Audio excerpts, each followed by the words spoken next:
স্বামী মরিয়ে যাওয়ার পরে দেবরও কিন্তু খুব বড় মুখ করে কয়, ভাবি তুমি টেনশন করো না, আমি তো আছি। ঠিক তেমনই বাংলাদেশের পরিস্থিতি এখন।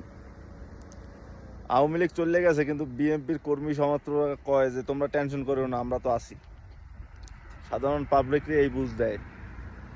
তো বিএনপির কর্মীরা যে কাজগুলো করতো আওয়ামী লীগের কর্মীরা, সেটা কিন্তু এখন বিএনপির কর্মীরা বুঝে নেছে। অতএব আপনারা যারা সাধারণ পাবলিক আছেন বাংলাদেশের, আমার মতন, আমিও একজন আনপাবলিক,